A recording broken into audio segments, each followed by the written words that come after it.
역사상 최대 규모의 무장 호송 선단이 바다에서 히틀러와 무솔리니의 군대를 상대했습니다. 그리고 제2차 세계대전의 흐름을 바꿔놨죠. It was like a version of hell. Things were really coming at them from all angles. The amount of damage they inflicted was terrifying. 그 중심에는 미 해군의 최신 유조선인 오하이오호가 있었습니다. 당시 가장 빠른 유조선으로 고립돼 있던 몰타 섬까지 연료를 수송하는 아주 힘든 임무를 맡게 됐죠. When the flames go higher than the top of the mast, it's a bit worrying. 오하이오호와 50여 척의 호송 선단은 하늘과 해상에서 이어지는 공격을 견뎌야 했습니다. 군사 요충지인 몰타섬을 구하기 위해서였죠. 오하이오호가 맡은 임무를 실패한다면 독일군이 지중해와 북아프리카 지역을 장악하면서 영국이 완전히 고립될 수도 있는 상황이었습니다.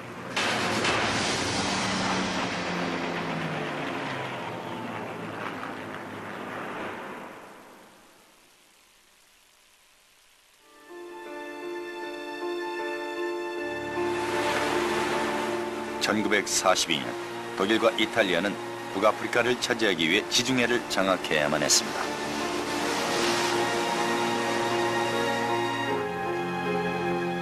독일의 롬멜 장군은 리비아와 이집트에서 1년 이상 영국군을 상대하고 있었죠.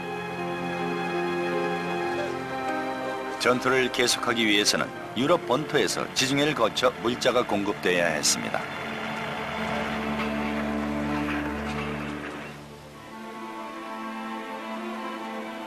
바로 그 중간에 몰타섬이 자리 잡고 있었습니다.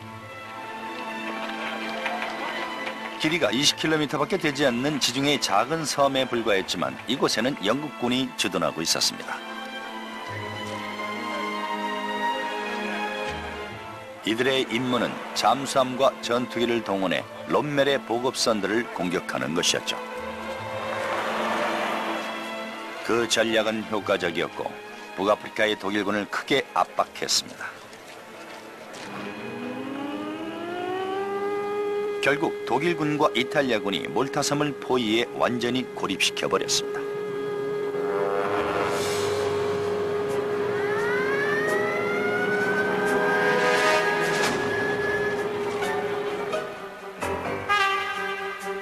이로써 서쪽으로 1600km 떨어진 지브롤터에서부터 동쪽으로 같은 거리에 있는 알렉산드리아까지 모두 추축국의 지배하에 놓이게 됐죠.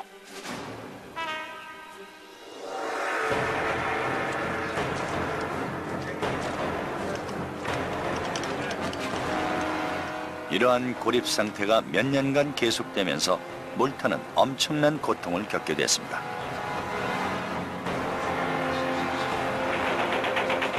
매달 계속되는 폭격으로 섬은 굶주림과 물자 부족에 시달렸고 섬 전체가 폐허로 변해갔죠.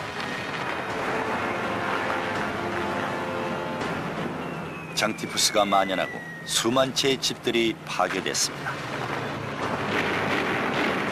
이 때문에 많은 주민들이 동굴에서 생활했죠. 하지만 주요 물자 보급은 해상을 통해서만 가능했습니다. 호송 선단을 출동시켜야 했지만 적국의 군대가 지중해 바다를 장악하고 있었죠.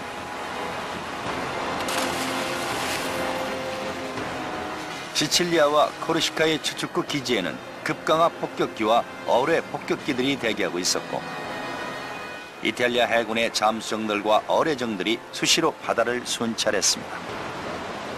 무솔리니의 강력한 해군함대는 언제든지 현대식 독일 공군의 지원을 받을 수 있었습니다. 하지만 영국 해군은 넓은 지역에서 적군을 상대해야 했기 때문에 지중해 바닷속에는 추축국 군대가 파괴한 영국군 호송선단의 잔해들이 쌓여만 갔습니다.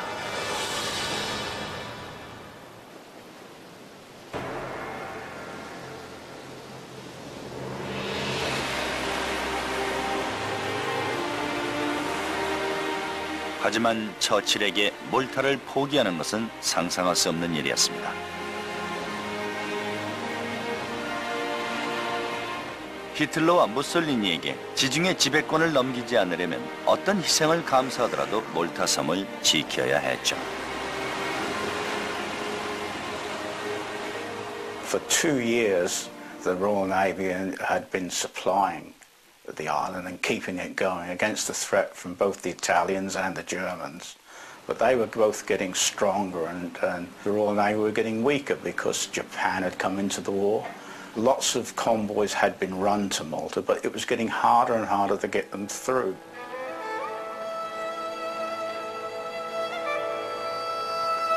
(1942년 3월) 몰타는 유례없는 폭격에 시달리고 있었습니다.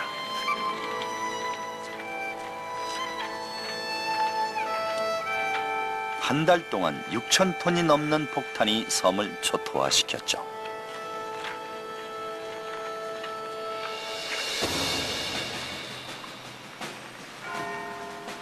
(5월) 몰타에서 런던으로 긴급 메시지가 전달됐습니다. 6주간의 물자밖에 남지 않았다는 소식이었죠. 식량이 바닥나서 병사들과 주민들이 굶주리고 연료가 떨어져서 전투기가 출동할 수 없다면 몰타섬을 지키는 일은 불가능했습니다.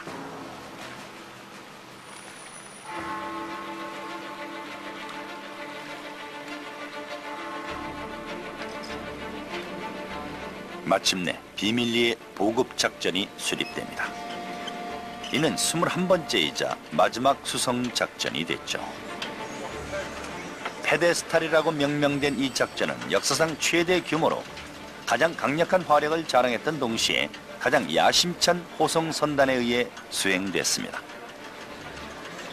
Churchill's determined to put all the resources he could spare. It was all or nothing. If this convoy didn't get through, then the island just couldn't hold out much longer. 롬멜의 군대를 공격하기 위해 폭격기와 잠수함을 출동시키려면 연료가 필요했습니다.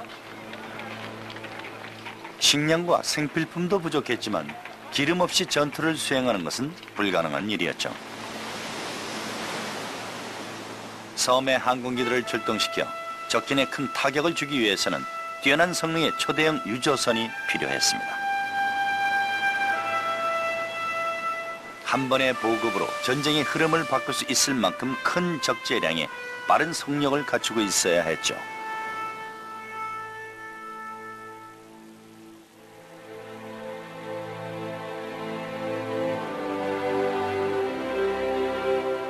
그런 유조선이 바로 오하이오호였습니다.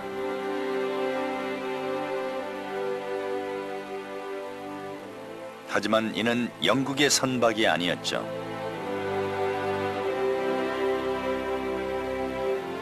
세계에서 가장 큰 유조선들을 소유한 미국의 선박이었습니다.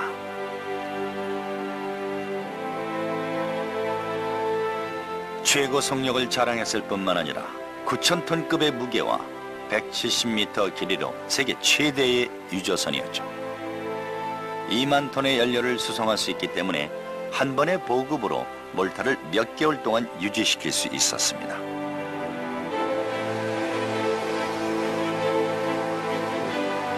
마침내 오하이오호가 전쟁의 흐름을 바꿔놓을 역사적인 임무를 위해 미국 동부의 항구를 떠나 영국 글래스고로 향했습니다. 그리고 거대한 오하이오호는 지중해 전선을 위한 비밀 병기로 모습을 바꾸게 됩니다. 갑자기 벌어질 치열한 해상 교전에 대비해 무기 탑재와 개조는 반드시 필요했습니다. 갑판에 대공포들이 설치되고 어뢰 공격에 견디도록 측면 선체도 강화됐죠. 몰타섬을 위해 이렇게 유조선까지 개조한 것은 처음 있는 일이었습니다. They put military gunners, army gunners and navy gunners on board as extra crew. So she had a lot of extra people and she had a lot of extra guns. They did everything they could to ensure that she could withstand a bit of punishment, which, as things turned out, was just as well. 오하이오호의 운명은 해전 경험이 없는 영국의 민간인 선장에게 맡겨졌습니다. 39살의 더들리 메이슨 선장은 평화로운 항로를 따라 항해를 하는 데 익숙했지만 1600km에 이르는 세계에서 가장 위험한 항로가 그를 기다리고 있었죠. 하지만 그에게 큰 명예를 가져다 줄 수도 있는 임무였습니다. The captain chosen to take over command of the Ohio was a very experienced man, and as it turned out, a very tough and resilient man, an ideal choice.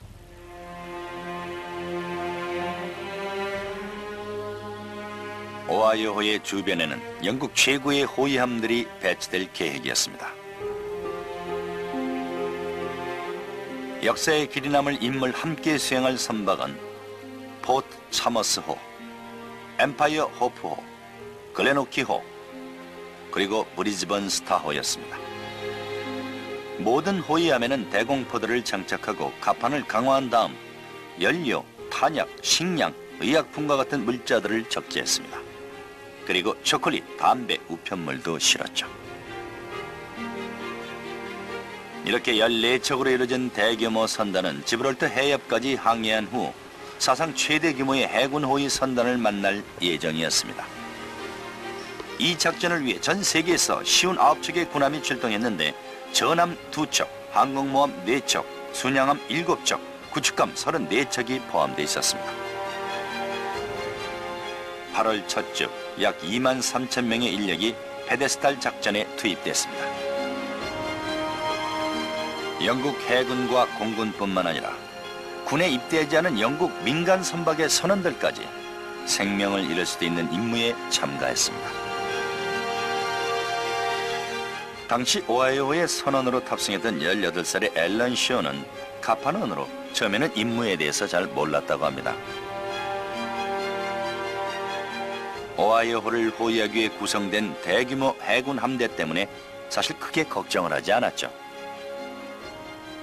When we saw the size of the escort, you didn't have any problems at all, you know. There was 3 or 4 times more Navy ships than there was us, 2 big battleships and 4 aircraft carriers, and nothing could touch you.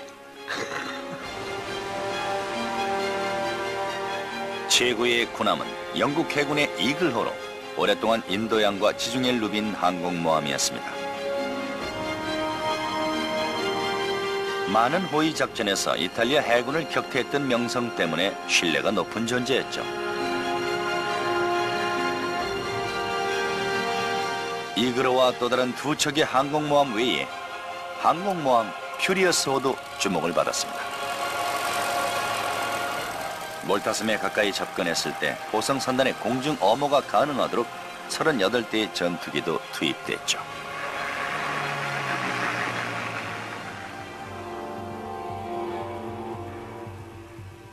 호성 선단이 직면하게 될 위험은 너무나도 분명했습니다. 적들이 그들을 기다리고 있었고 항로는 전쟁터로 변할 것이 뻔했죠. 호전적이고 잔혹한 적들로 둘러싸인 상황에서 호성 선단의 유일한 희망은 속도와 끈기, 전술이었습니다. 주축국의 군대가 바다와 하늘에서 그들을 노리고 있었죠.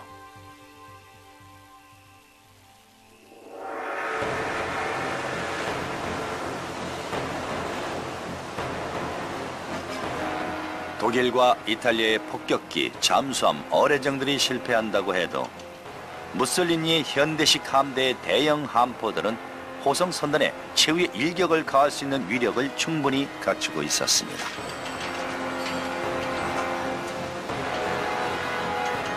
하지만 호위 선단의 지휘관들도 오하이오호를 몰타까지 인도하기 위해 모든 화력을 쏟아부을 만반의 준비를 하고 있었죠.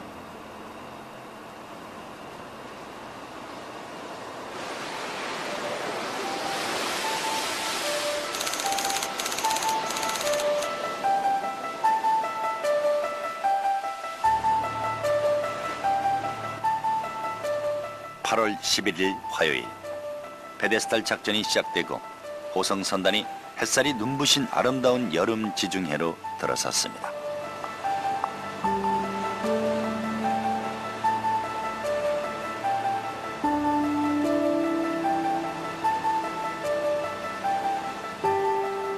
너무도 평화롭게 느껴지는 날이었죠.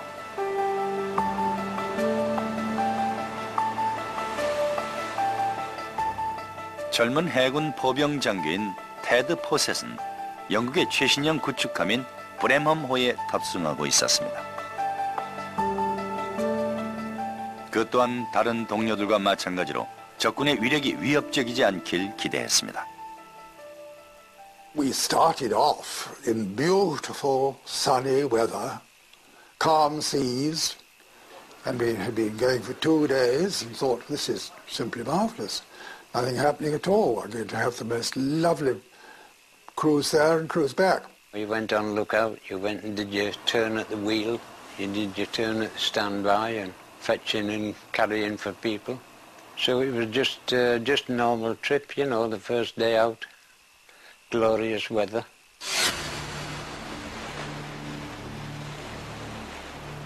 하지만 위험은 멀리 있지 않았습니다. 한쪽에서 멋진 날씨를 즐기는 동안 바닷속에서는 적들이 그들을 노리고 있었죠. 차가운 바닷속에서 위치를 숨긴 채 잠수함 한 대가 호송 선단을 쫓고 있었습니다. 그리고 서서히 접근한 후 정확하게 좌표를 설정했습니다. 오후 1시를 막 넘긴 시각, 공격이 시작됐죠.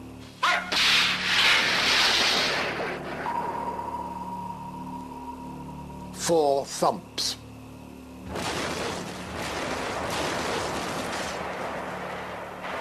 And we saw plumes of spray come up round the Eagle.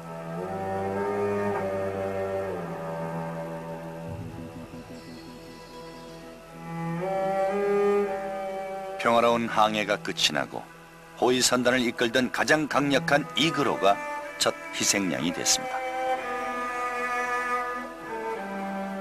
It was listing over and you could see in the distance all the airplanes and that sliding off into the water.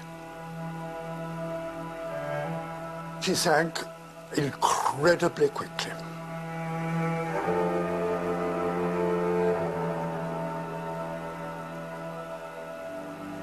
네 발의 어뢰가 과거 추축국에 큰 피해를 입혔던 위대한 항공모함을 침몰시켰습니다. 전후 260명과 12대의 항공기를 잃었죠.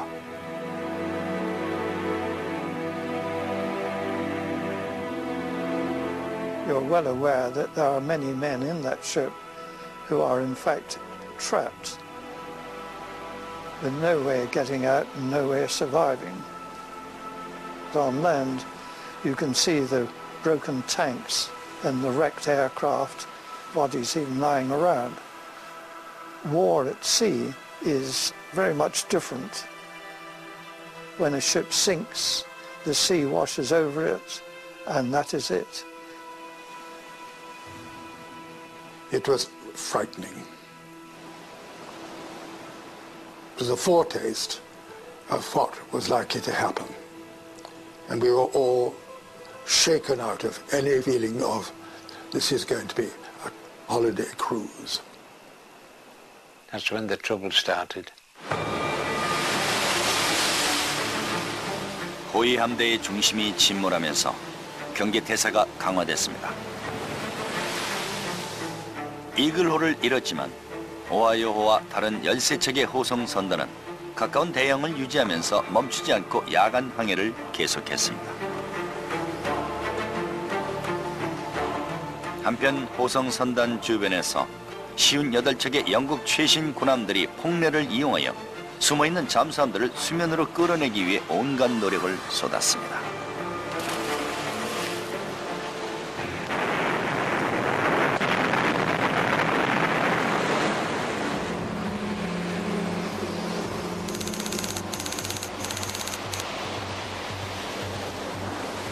(8월 12일) 새벽이 찾아온 후에도 호위 선단의 승무원들은 이글호의 복수를 위해 가능한 모든 수단을 동원해서 계속 바닷속을 탐지하고 있었습니다. 그리 오래 기다릴 필요는 없었습니다. 하지만 다음 공격은 바닷속이 아니라 하늘에서 시작됐습니다. 이제 72척의 대공포 포병들이 전의를 불태웠죠.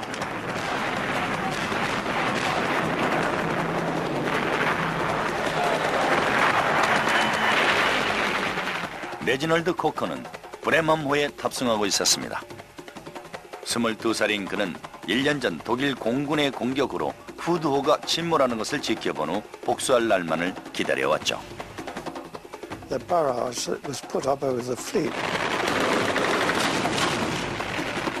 The RAF people used to refer to it as the flak was such you could almost walk on it with the bursting shells and that sort of thing.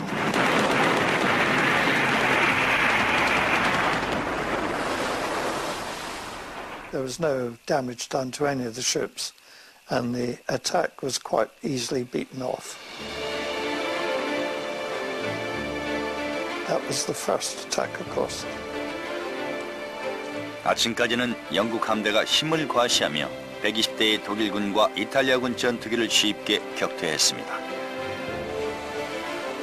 여전히 경계를 늦추진 않았지만 선단 전체의 사기가 하늘을 찔렀죠. 하지만 몇 시간 뒤 새로운 위험이 닥칩니다.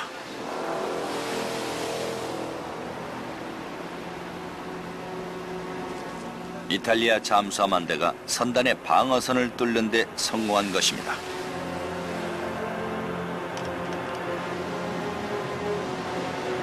호위 선단에서 아주 중요한 두 척의 구축함을 노리고 있었죠.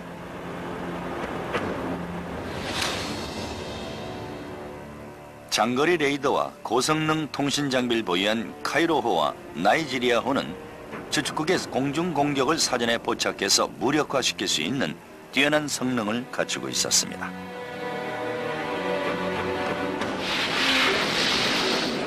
하지만 당시 작전 기간 동안 잠수함에 의한 어뢰 공격으로는 가장 큰 피해를 입게 됐죠.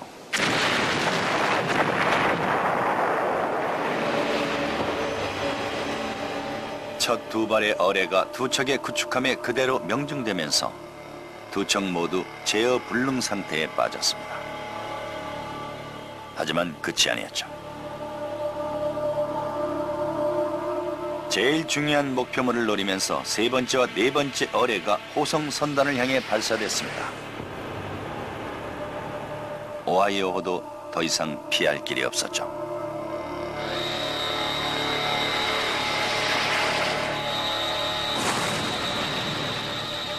The torpedo got us and we just felt a big bump and we thought we'd had a collision or something, but then the fire started. 오하이오호의 옆구리에 거대한 구멍이 뚫렸습니다. 하갑판에 석유로 가득 찬 저장 탱크로 불길이 번지면서 화염이 하늘로 치솟았죠. 작전 개시 24시간이 채 지나기도 전에 오하이오호는 1차 공격만으로 휘청거리기 시작했습니다. 하지만 오하이오호의 더들리 메이슨 선장은 큰 피해에도 불구하고 냉정함을 잃지 않고 있었습니다. 그는 쏟아드는 바닷물로 불길을 잡은 다음 소방대원들에게 남은 화재를 진압하도록 명령했죠.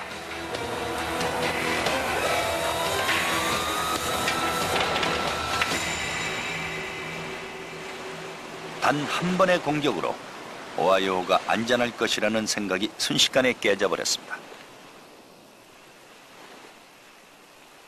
When the flames go higher than the top of the mast, it's a bit worrying. The engines had stopped, everything had stopped, and then after it all quietened down and we got the fire out, we got the engine started again, but we'd had no compass. The gyro compass was thrown off balance. 화재를 진압하긴 했지만 조종장치가 부서진 오하이오호가 항로를 이탈해 주위 선박으로 접근하는 일이 벌어졌고 간신히 충돌을 피하게 됐습니다. 이렇게 호성 선단의 대형이 무너지면서 계획대로 작전을 수행하고 항로를 유지하기 위해 모두 필사적으로 노력했습니다.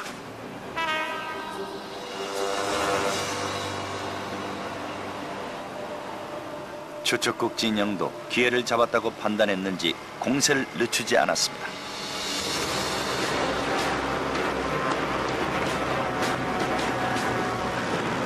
이탈리아와 독일 폭격기들이 몰려들었습니다.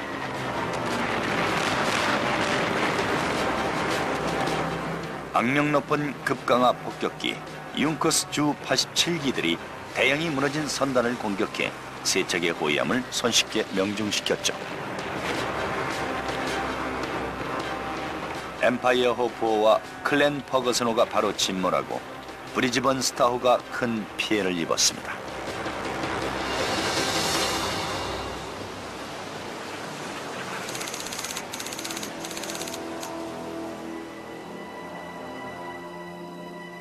승무원들이 피해를 복구하고 질서를 회복하기 위해 분주한 동안 호성 선단은 지중해에서 가장 위험한 지역으로 들어서고 있었습니다. 이제 시칠리아 섬과 튀니지 사이에 위치한 시칠리아 해협의 추축국 방어선이 메이슨 선장과 호성 선단의 능력을 시험하게 됐죠. It was during the night that the really terrifying intensity of attack took place. The Axis had concentrated their submarines, their E-boats and bombers to really deal with our fleet. And the amount of damage they inflicted was terrifying. 추축국의 협공이 시작됐을 때 이탈리아군은 그들이 자랑하는 어뢰 쾌속정을 투입했습니다. 작고 빠르고 포착하기 어려운 어뢰 쾌속정이 호성 선박을 침몰시키기 위해 날이 밝을 때까지 공격을 멈추지 않고 어뢰를 발사했죠. We could see an immense explosion fill the entire sky as a ship laden with ammunition, petrol, oil, just went up in one colossal bang. And one could not see how anybody could possibly survive under those sort of circumstances. 밤 동안 네 척의 호위함이 어뢰에 명중됐습니다.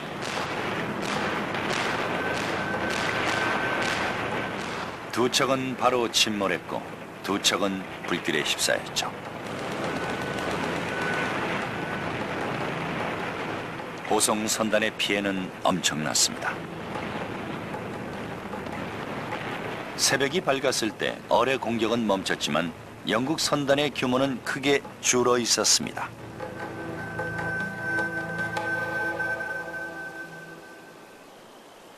It was a really dreadful moment.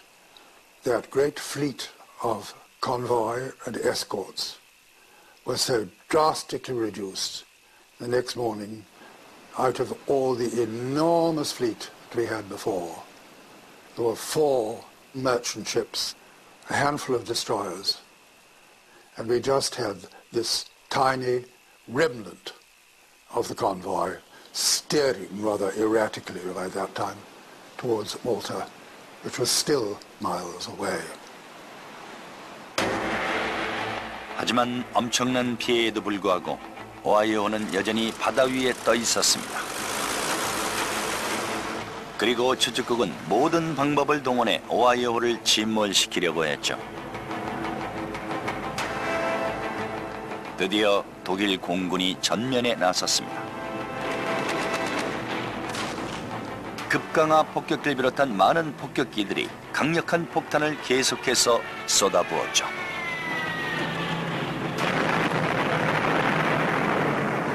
You could see them queuing up miles away and then they just came down in droves.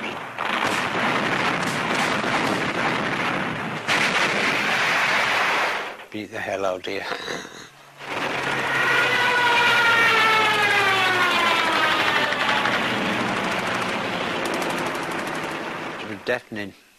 Deafening. When the destroyers and all the merchant ships all opening up with guns at the same time, and you couldn't hear anything. It was just, you were sort of deaf, you know. 60대의 항공기들이 오하이오호를 향해 달려들었고 선체에 부딪혀 찌그러지거나 물을 튀기며 바다에 추락하기도 했습니다. 독일 폭격기 한 대가 파도 위를 날아오더니 선체에 부딪혔는데 떨어진 날개가 갑판 위를 지나가는 일도 있었죠. 결국 나쁜 상황이 벌어졌습니다. 독일군 폭격기가 오하이오호의 갑판 위로 추락한 것이죠. One aircraft landed on the foredeck.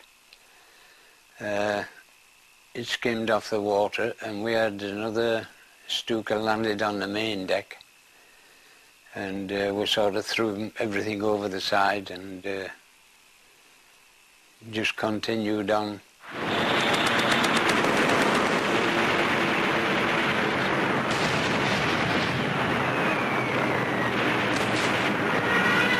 또한 2개의 폭탄이 바닷속에서 터졌는데 유조선이 크게 흔들릴 정도로 강력했습니다. It was a bit hairy because they were lifting the ship out of the water and she was sort of shuddering when you come down, and you were stood on the deck and your feet were leaving the deck. The bombs were that close. 폭탄으로 인해 유조선이 침몰하진 않았지만 큰 피해를 입게 됐습니다. 폭발의 충격으로 기관실 보일러에 화재가 발생하면서 엔진이 정지했죠. 오하이오호는 여전히 떠 있었지만 움직일 수 없게 됐습니다. 오하이오호가 정지한 채 손쉬운 표적이 되면서 호송 작전에 먹구름이 드리워집니다.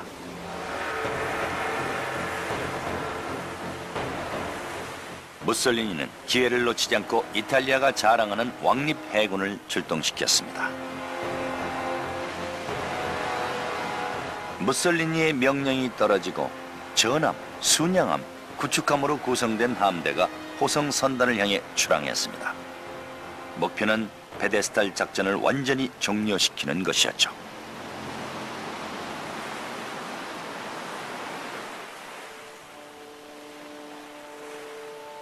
하지만 밤이 찾아올 무렵 여전히 희망의 빛은 남아 있었습니다. 호송 선단을 구하려고 하는 몰타 섬에서 도움의 손길을 줄 가능성이 남아 있었죠. 섬에 소규모의 웰링턴 폭격기 편대가 대기 중이었기 때문입니다.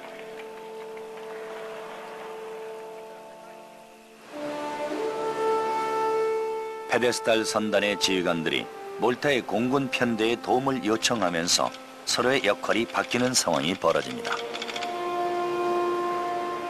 절체절명의 순간이었습니다. 만일 몰타의 공군이 조금이라도 시간을 지체한다면 호성 선단은 무솔리니 함대의 공습에 노출될 수밖에 없었죠. 하지만 전세를 역전시킬 수 있는 한 가지 전술이 남아 있었습니다. 몰타의 공군 사령부는 매우 고전적인 계략을 사용했죠. 웰링턴 폭격기 편대에 이탈리아 함대를 폭격하라는 명령이 하달됐습니다. 동시에 적을 교란시키는 조명탄을 투하하면서 이탈리아군이 도착할 수 있도록 미 공군의 지원을 요청하는 가짜 무전을 보내라는 지시를 내렸죠. 이탈리아 함대는 모든 항공기를 호성선단 공격을 위해 출동시킨 상황이었기 때문에 미 공군의 대대적인 공습을 우려할 수밖에 없는 상황이었습니다.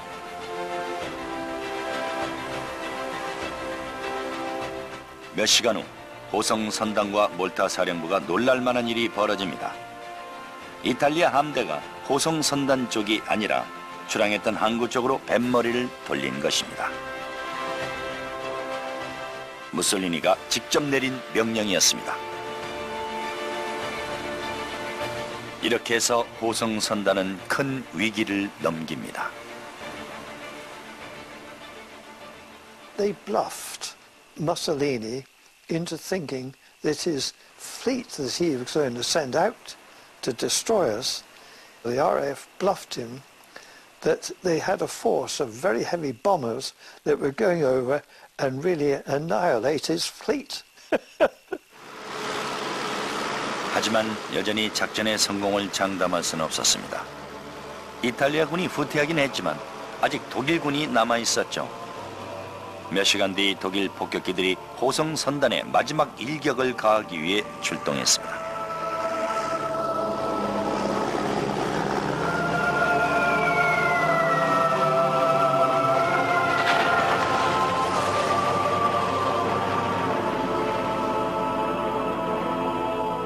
또다시 호송 선단을 향해 폭탄이 쏟아져 내렸습니다. 그리고 강력한 폭탄이 오하이오호 바로 옆에 떨어지면서 유조선 선체가 갈라져 버렸죠.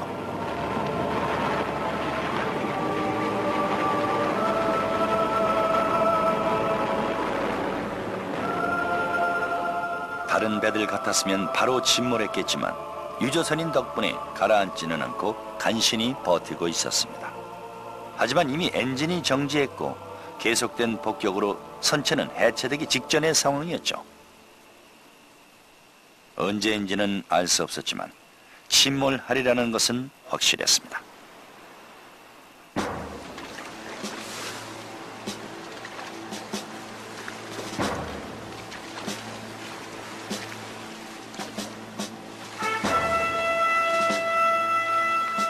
최악의 상황에서 메이슨 선장도 승무원들에게 배를 탈출하도록 명령했습니다. 배를 버리더라도 인명을 구해야만 했죠.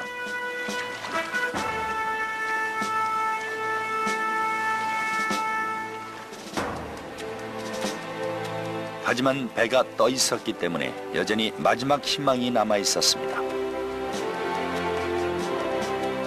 오하이오호를 견인해서 몰타까지 140km를 끌고 가는 것이었죠. 유일한 해결책은 몰타까지 오하이오호를 견인하는 방법이었지만 단순한 한 가지 이유 때문에 시도조차 불가능한 것처럼 보였습니다.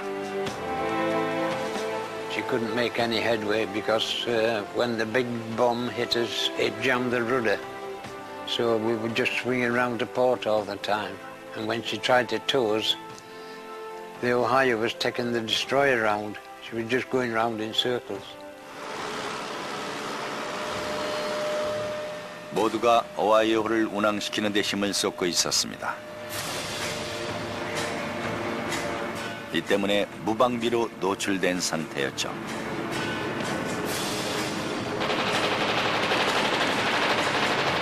바로 이때 독일의 폭격기들이 출동했습니다. 이탈리아 해군이 물러난 상황에서 독일군이 손쉽게 모든 공로를 차지하는 것처럼 보였지만 예상 밖의 일이 벌어집니다.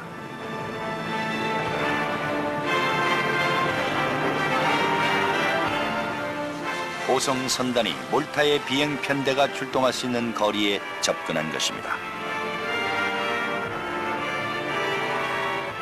며칠 일찍 퓨리어스호를 타고 몰타에 도착한 비행 편대가 독일 폭격기들에게 복수를 할 기회를 잡은 것이죠.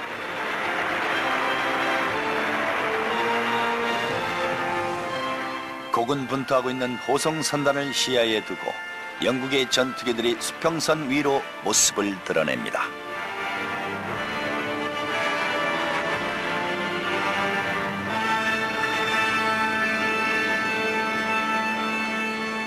새벽이 밝아오자 호송 선단을 사이에 두고 영국의 비행 편대와 독일 폭격기 사이에 치열한 공방전이 벌어졌습니다.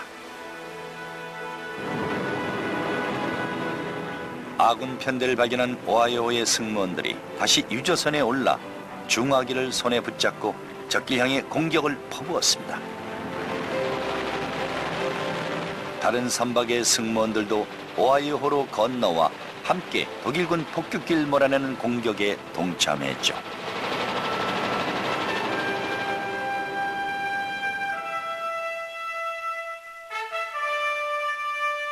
하지만 이런 필사적인 노력에도 불구하고 상황은 아주 비관적이었습니다.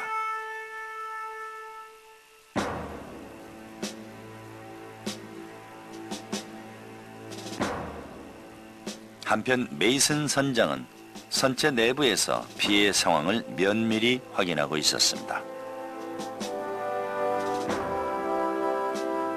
이미 선체의 중심축이 갈라진 상황에서 곧 배가 두 동강 날 것은 분명했죠. 메이슨 선장은 적의 공격과 상관없이 배가 12시간 안에 해체될 것이라는 소식을 알렸습니다. 몰타섬을 눈앞에 두고 오하이오호가 침몰한다는 뜻이었죠.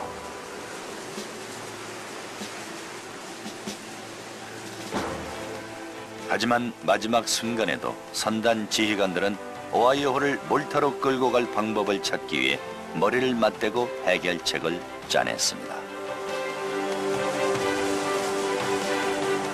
이들은 성공을 장담할 수는 없지만 마지막 도박을 감행하기로 결정했죠.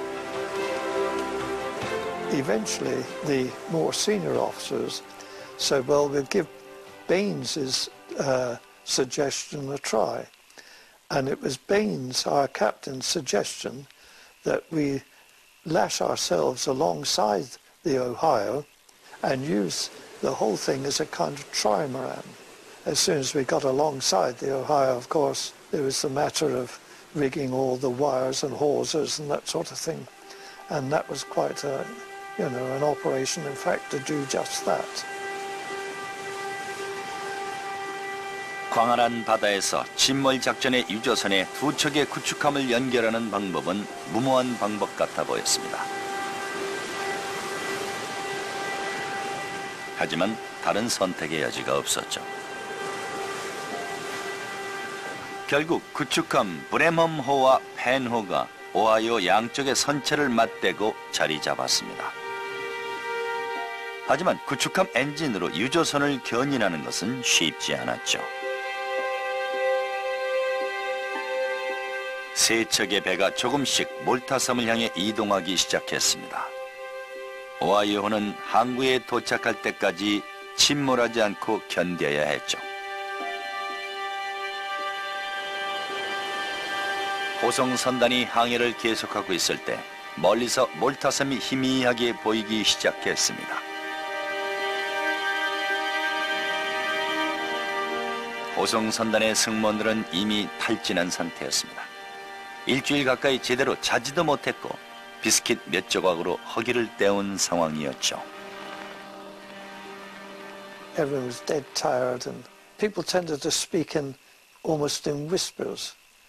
The sea was absolute dead flat and all you heard was the lap of the sea against the hull of the ship, and you heard the straining of the wires now and then again the occasional muffled orders coming from the bridge. It was that kind of eerie silence on a beautiful starlit night. I was on watch during the last night, and I suddenly saw an old friend on the side of the bridge, and I held out my hand to him and said, "Good Lord, I haven't seen you for ages." It turned out to be a searchlight. By that time we were hallucinating, and that I think was fairly common. 몇 시간 뒤 항구 입구가 시야에 들어옵니다. 하지만 가장 어려운 작업이 남아 있었죠. 이번에 마주한 위험은 독일군과 이탈리아군 때문이 아니었습니다. 세 척의 선박은 몰타 연안에 촘촘하게 설치되어 있는 수중 기뢰 사이를 통과해야 했습니다.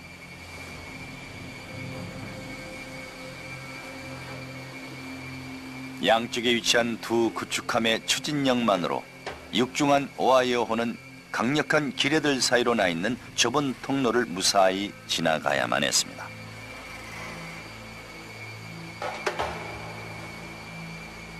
어둠 속에서 조금이라도 경로를 이탈하면 선체는 박살이 날 것이 분명했죠. The ship, they still had trouble trying to keep her straight, and she turned broadside on into the minefields.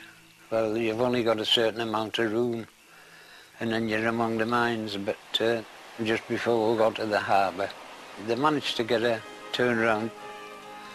Of course, we were pleased to get in then.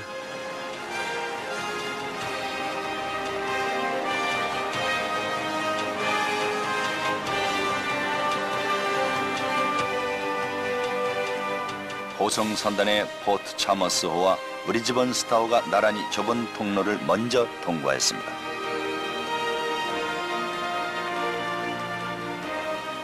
뒤이어 6일 밤낮을 쉬지 않고 싸웠던 전함 라이호가 승무원들을 태우고 지나갔죠.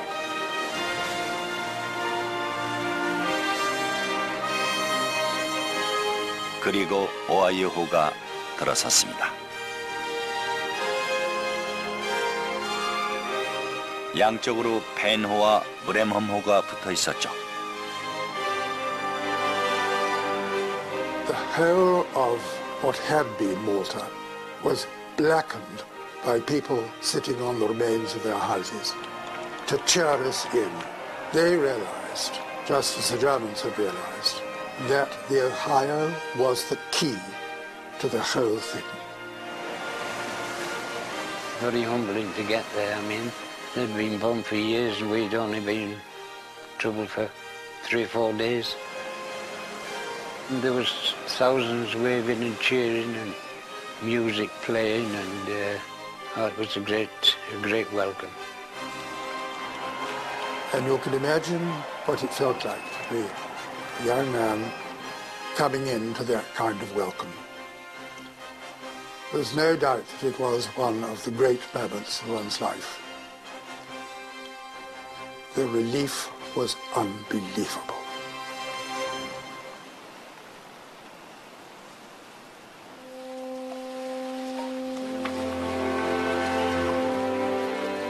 오하이오호가 몰타 항구에 들어서자마자 곧바로 항공기와 잠수함을 위한 연료를 옮기는 작업이 진행됐습니다.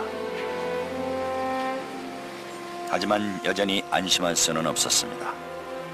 시간을 조금이라도 지체한다면 유조선이 수천 톤의 기름과 함께 침몰할 수도 있었죠.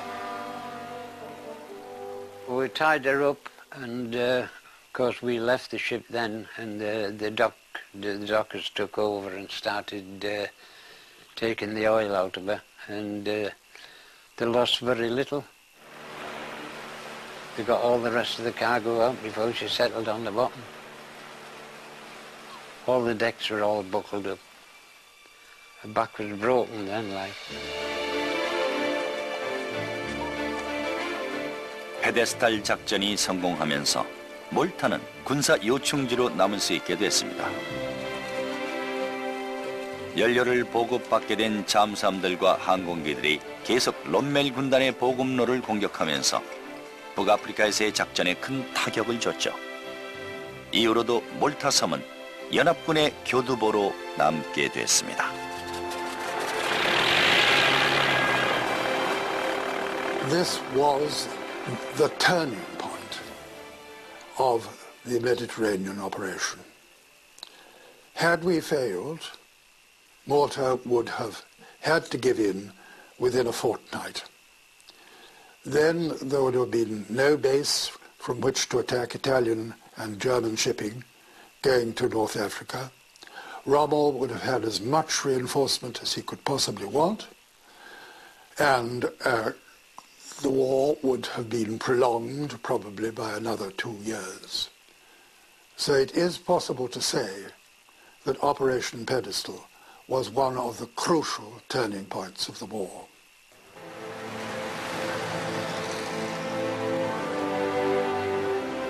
오하이오호의 더들리 메이슨 선장은 런던으로 귀환한 후 조지 십자 훈장을 수여받았습니다. 그리고 오하이오호는 침몰하지 않고 계속 그 자리를 지켰죠. 보급품을 모두 내린 후 몇 시간 뒤에 가라앉았지만 수심이 깊지 않았기 때문입니다. 그리고 항구에서 그 위용을 자랑하면서 전쟁 후에도 창고와 막사로서 훌륭한 역할을 수행했고 몰타를 대변하는 자유의 상징이 됐습니다. Well, we didn't want to leave her. We thought we were coming back home on her, you know. But it was disappointing for us because she was a good ship. She was a great ship. 전쟁이 끝나고 한참 후에야 오하이오호는 자신이 수호했던 몰타 섬의 해저에서 영원한 안식을 얻게 됐습니다.